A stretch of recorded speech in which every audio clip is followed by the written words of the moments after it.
Reis. Herkese selam, ben Kaptan Sıraya. Nasılsınız? Umarım iyisinizdir. Bu yıl sizlere Tron Face Editas yaparımı göstereceğim. TikTok'ta ve Instagram'da görmüşsünüz böyle. Tam böyle patmanında böyle bir Tron Face geliyor. Futbol editlerine falan oluyor genelde. Zaten video başında gördünüz. O editi nasıl yapacağız onu göstereceğim. O zaman videomuza geçelim. Evet, CapCut uygulamamıza geldik. Ben klibimi ayarladım. Şu şekilde şarkımı ayarladım. Herhangi bir klip koyuyorsunuz, böyle herhangi bir klibinizi koyuyorsunuz. Ondan sonra buraya gelip burayı dondur diyorsunuz hemen. Dondur. Evet, bu şekilde oldu. Sonra Google'dan Troface PNG yazın. Direkt şey geliyor, böyle Troface geliyor veya Instagram şu an ekrana yazıyorum. Kapsat soyası Instagram'dan bana yazın, sizlere atarım fotoğrafı. O fotoğrafı alıp bindirme olarak bunu buraya ekliyoruz. Bu şekilde ekliyoruz hemen. Şöyle yaptım.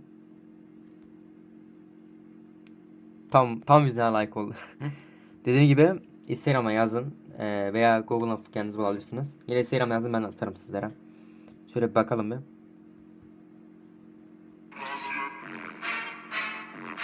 Bu şekilde oldu.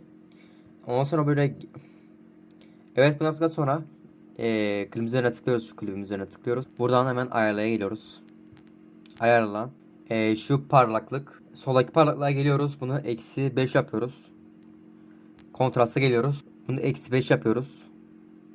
Şöyle -5. Doygunluğa geliyoruz. Bunu da -25 yapalım. Bunu da yaptıktan sonra tike basalım. Evet, buradan efektlere geliyoruz. Video efektleri. Buradan hemen gece kulübü. Hadi gel. Buradan salıncak. Tike basalım.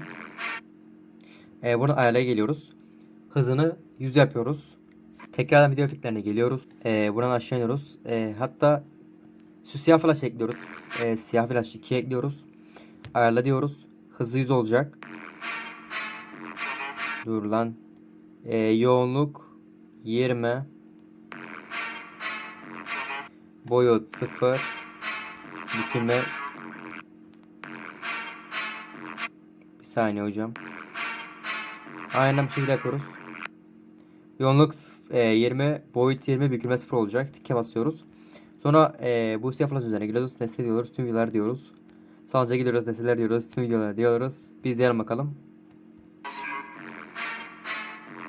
Evet, bu şekilde oldu. Tekrardan bakalım. Şöyle bir izleyelim. Nasıl olmuş?